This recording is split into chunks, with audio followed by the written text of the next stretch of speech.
Porque parece que a geopolítica é algo, impacta lá fora, o exterior, mas a nossa vida, o Brasil, é impactado pelo que acontece lá fora, né? O brasileiro acaba que não percebendo isso, né? Ele entende que aqui não tem guerra, não tem bombardeio, então não tem impacto, né? Só que ele não tá vendo o que está acontecendo por trás, até influência na economia, né? Ou então as peças do tabuleiro que um dia ele vai ser surpreendido, e como eu brinquei com o Mano Walter, né? Não teve consciência situacional, não entendeu o movimento, não sabe o que está acontecendo. Isso é essencial, né, Glauber? A consciência situacional é aquela consciência que você toma da situação em si, percebendo todos que interagem dentro do jogo e a sua posição relativa em relação a eles. Glauber, eu quero lembrar só o Sun Tzu em A Arte da Guerra. Ele diz assim, se você vai para uma batalha, mas você não conhece a si próprio, nem conhece o seu oponente, você perderá todas as batalhas. Se você conhece a si próprio, mas não conhece o oponente, para cada vitória haverá uma derrota. Mas se você conhece a si próprio e também conhece o oponente, não precisará temer o resultado de 100 batalhas. O que ele está falando? Ele está falando de consciência situacional. O que está acontecendo hoje? Né? Há muita informação na internet, mas nem todas elas são suficientemente bem abalizadas para dar às pessoas uma neutralidade na análise. Bom, eu só quero lembrar uma coisa que eu já comentei aqui em uma das vezes que eu estive, que nós não temos propriamente só países, nós temos grupos de poder numa disputa, né? Um grupo que eu chamo de dominadores globais, DGs, lá no Checkmate Global. Como é que eles funcionam? Eles funcionam numa equação que eu crio uma situação, espero a sua reação para oferecer a solução. Mostrando de outra maneira, seu nível de vida está aqui. A solução que eu quero dar diminui o seu padrão de vida. Então, o que eu tenho que fazer? Fazer o seu padrão de vida ficar ainda menor para que isso aqui lhe pareça atraente. Sim. Como é que eu faço para que o seu padrão de vida caia daqui para cá e a minha solução te pareça boa? Criando catalisadores. Catalisadores são acontecimentos de grande efeito que causam medo, ansiedade, perplexidade. Vamos dar um exemplo. O Covid-19 é um catalisador. Deixou as pessoas inseguras, nervosas de perder o emprego, perder as relações sociais, morrer, ficar doente. Com isso, a pessoa cai do padrão que ela estava, psiquicamente, emocionalmente, para um padrão inferior. E começa a aceitar coisas que numa situação normal ela não aceitaria. Outro exemplo, guerras. Guerras causam esse mesmo problema nos lugares afetados. As pessoas têm uma queda de nível de vida, onde então pode-se oferecer a eles uma coisa que é pior do que eles estavam, mas eles vão concordar. Mas o que acontece com essa equação? Eu faço uma ação, espero a sua reação para oferecer uma solução. O que acontece é que você causa na população, ao reduzir o seu padrão, uma compressão psíquica. Isso gera ansiedade, isso gera depressão, isso gera expectativas pessimistas e causam nas pessoas uma queda de perspectiva e um padrão emocional mais inseguro. Isso causa depressão. E nessa perspectiva, quando o ser humano se coloca numa posição em que ele não está confortável, geralmente ele acaba indo para duas saídas, Glauber.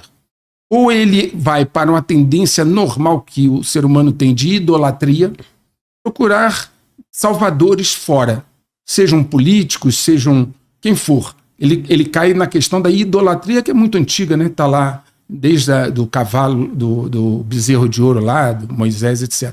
Ou então ele entra num processo de não querer ver. Porque como você está incomodado, como a situação está muito difícil, se tornando difícil em função dessa mudança de padrão, a pessoa começa a procurar, olha, eu não quero saber.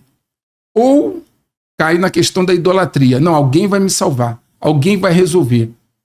E aí quando você vai para esse caminho, você começa a ver situações que seriam muito mais racionais sendo tratados de forma emocional. Por exemplo, nós vemos hoje correntes políticas, seja nos Estados Unidos, no Brasil e em outros lugares, que acabam tomando um caminho não muito racional de análise, né? Há uma tendência à idolatria, a dizer, ó, fulano é que vai nos salvar.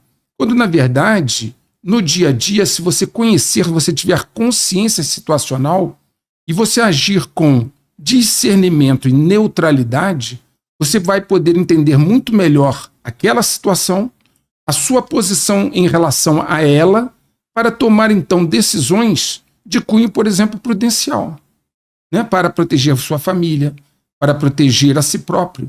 Nós estamos vendo aí uma mudança de paradigmas muito grande, Glauber, né? Por exemplo, em 2020, né, no Réveillon de 19 para 20, estava todo mundo comemorando e feliz. Em março, 3 meses depois, estava todo mundo usando máscara, as relações sociais estavam prejudicadas.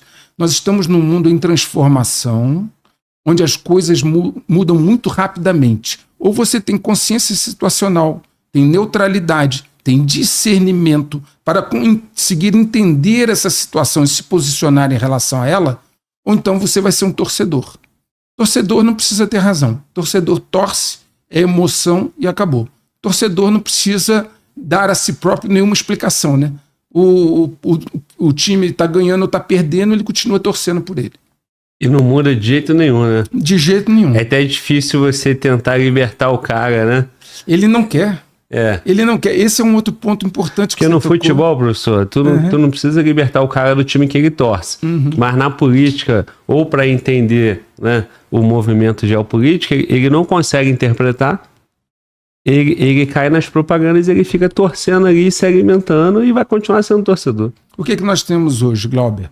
A democracia virou um concurso de simpatia. Você pode pegar a eleição americana agora recente, sim. Veja como ela não foi temas técnicos, foi apelos à emoção. As campanhas políticas não são mais a discussão para você ver a qualidade do gestor, verificar se ele é preparado ou não. O apelo é sempre emocional. O apelo é sempre na simpatia. Então a democracia e as campanhas políticas são hoje basicamente um concurso de simpatia, onde aquele que vai ser eleito para ser o gestor principal da nação não precisa provar nenhuma habilidade de gestão. Ele não prova nenhuma habilidade de gestão. Seria mais ou menos como você nomear, você vai operar com um médico ou vai nomear um cara para presidente de uma empresa sem saber se ele tem as habilidades necessárias. Você nomeia pela simpatia dele. Então, nós estamos num processo complexo. À medida que o mundo muda e a consciência situacional das pessoas está se tornando mais rarefeita, porque eles estão tendendo mais, como eu falei, à idolatria, né? Estão tendendo mais às questões de cunho emocional e deixando a análise fria de lado. Veja bem, Glauber, a internet virou uma arena onde qualquer um entra e diz que sabe falar sobre algum assunto. Não necessariamente ela traz suas fontes, não necessariamente ela mostra de onde veio a informação, mas se ela souber fazer um apelo emocional, se ela souber falar aquilo que a pessoa quer ouvir, ela acaba angariando a grande quantidade de pessoas. Por isso que no Checkmate Global, além de ser basicamente um curso de formação, desde o primeiro vídeo, os acontecimentos são narrados, e sempre eu faço questão de dizer a fonte e dar depoimentos que não são meus. O almirante tal falou isso no dia tal. Eu vou lá e falo assim, abre aspas, e cito exatamente o que ele disse. Para não haver nem aquela questão de ele interpretou o que o cara falou. Não, eu estou te dizendo o que ele falou. Okay? Então, dar as fontes, ter fiel àquela fonte, no sentido de citar exatamente o que ela falou, e depois desenvolver um raciocínio lógico, dedutivo, analítico, onde as coisas precisam fazer sentido, você sai do campo do torcedor para o campo do analista. Né? Agora, sair do campo da torcida para o da análise, ele gera um certo desconforto emocional, porque nem sempre você vai ver aquilo que te agrada. Né? Você não vai estar se defrontando com uma situação e obtendo uma consciência situacional que é aquela que você gostaria. Mas vamos dividir as coisas. Um fato é, você tem que ter esperança, você tem que ser otimista, você tem que ter uma postura mental proativa e de automotivação. Ok, isso é verdade. Tem que ter, senão você vai ficar deprimido. Mas, por outro lado, você tem que ver as coisas como elas são. Senão você se autoilude. Você cria uma autoimagem sua negativa e cria uma consciência situacional distorcida. E aí lá na frente você se desilude. Nós temos um ditado no Checkmate Global que você conhece. Só desilude quem se ilude. É isso aí. É o ditado do nosso canal, Checkmate Global. Você só pode se desiludir se você se iludiu. Então quando alguém diz assim, eu estou desiludido, porque você se iludiu. E não deveria. Jamais. Olha só, volto a dizer, eu lido com isso há 30 anos. Eu olho o cenário e procuro praticar uma neutralidade em relação, um distanciamento de observação para não me envolver emocionalmente e aplicar técnicas de análise de dados, okay? E análise de matriz de decisões para analisar as informações, os blocos de informação. Agora, isso não quer dizer que eu, no âmbito pessoal, não me automotive, não procure manter minha esperança, não procure manter o otimismo. Agora, o que eu não posso fazer é fingir que não estou vendo. Você quer um exemplo, Glauber? Ao longo desses 4 anos e meio do canal, eu mostrei o Oriente se fortalecendo, Rússia, China, Coreia do Norte, Irã, enquanto o Ocidente sendo sabotado. Aí alguns torcedores olhavam assim e falavam assim, pô, esse cara é pró-Rússia. Ele está mostrando só as coisas que a Rússia está se fortalecendo, a China está se fortalecendo e o Ocidente não. Não tem nada a ver, são fatos. Eu sempre citei a fonte, mostrei onde é. E é o que aconteceu nesses 4 anos e meio. Okay? E eu dizia, nós estamos sendo sabotados internamente. Nós temos que reverter essa situação. E ela não foi revertida porque é um jogo num tabuleiro onde os peões se movem pela mão e eles não têm a liberdade de tomar decisões. Então nós fomos sabotados, o Ocidente, por dentro. A situação é muito clara, quem pegar lá os 144 vídeos do canal vai ver fontes, testemunhos, depoimentos de almirantes, generais, etc. E agora nós estamos numa encruzilhada, porque é praticamente inevitável uma disputa de poder que já está acontecendo, uma guerra de 5ª geração, uma guerra híbrida, assimétrica, numa zona cinzenta. Ela já está ocorrendo há 4 décadas, essa guerra, e nós estamos indo para a fase quente da guerra, pegando nesse momento o Ocidente numa posição mais frágil do que ele estaria há 30, 40 anos atrás. E na tua primeira participação aqui, nós colocamos uma provocação à queda do Ocidente, né? Foi. E natural é por conta de todos esses alertas, ensinamentos que o senhor vem mostrando no canal. E de fato, né? Mas agora, quando a gente pensa, voltando um pouco na questão do torcedor, eu acho que tem uma torcida hoje, né? E talvez influenciado de acompanhar o teu trabalho, eu acabo tendo um ceticismo maior em relação a essa torcida do Trump salvador do mundo, né? Parece que tem uma torcida hoje, né? Que acabou a guerra porque o Trump vai chegar e vai estabelecer a paz novamente. Tem gente que acha que isso vai ser em semana, tem outros que acham que poucos meses, mas fato é, o Trump, ele é só um peão, né? Estão todos. Né? Olha só, outra questão, assim, eu estou colocando algumas ideias para que todos possamos refletir, e aqueles que acompanham o canal já conhecem. Eu não trato no canal de ismos nem de fulanos. Eu não trato de comunismo, socialismo, capitalismo, simplesmente porque os grandes grupos de poder ganham dinheiro dos dois lados.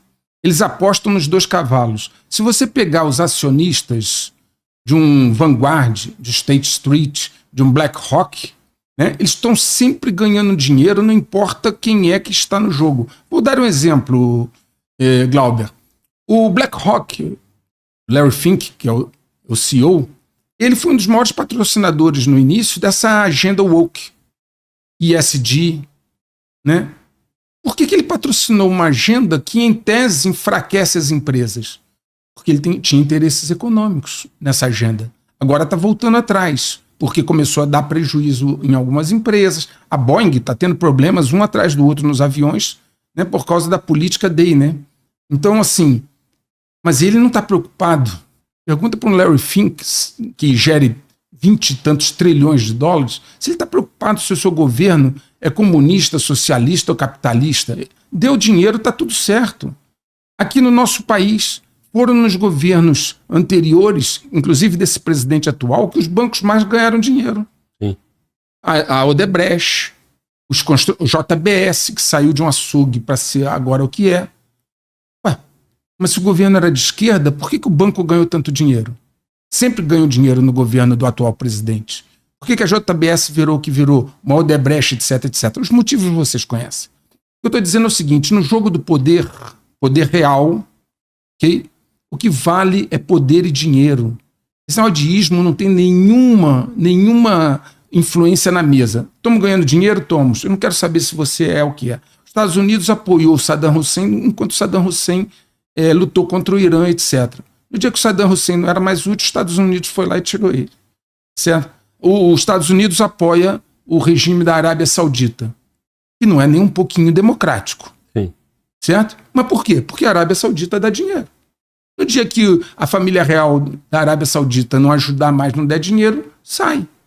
No jogo do poder, né, não existem amigos nem inimigos, existem interesses. Então, quando você está falando de consciência situacional, você tem que começar a ir mais fundo no jogo. Glauber, o que acontece não está na superfície do mar, está nas correntezas por baixo.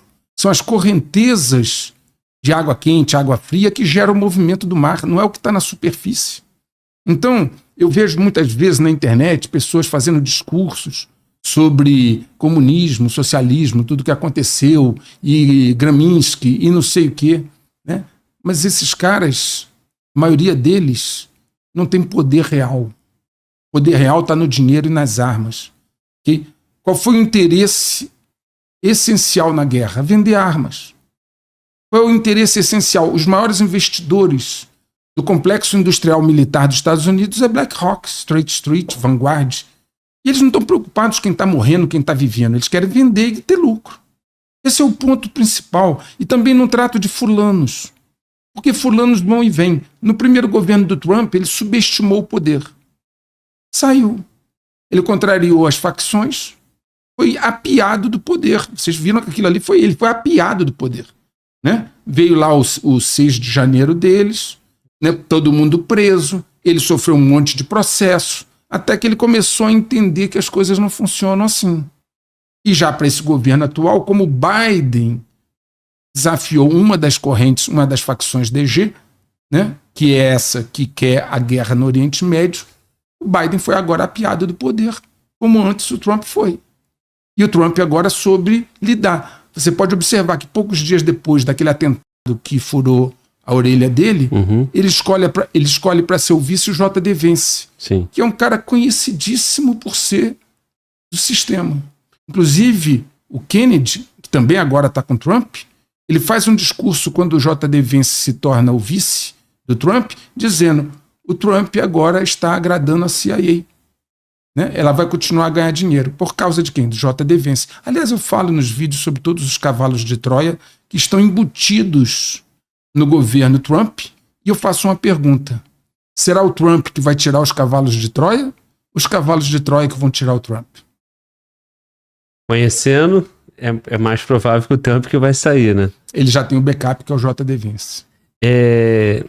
Aí quando o senhor fala muito de poder real, né? Então, na questão do Trump, eu fiz a indagação, o questionamento em relação aos torcedores, né? Pessoas que entendem que o Trump, o único homem, é capaz, né, de dominar as correntezas, né? Quentes e frias que movem o mar e todo esse jogo de poder, né? O Trump, possibilidade dele ter poder real, Só compor. zero. Não, observa bem. Eu comentei, eu acho, no 143 ou 142. Veja bem, um dos pré-requisitos de um planejador, de um confronto, é manter o sigilo para ter fator surpresa.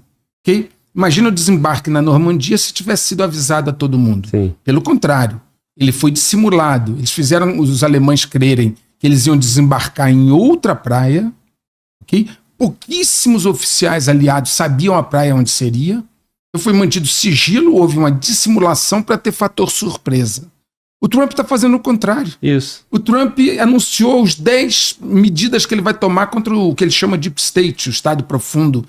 E o pior, além de anunciar antes, ele está anunciando antes de ter o poder.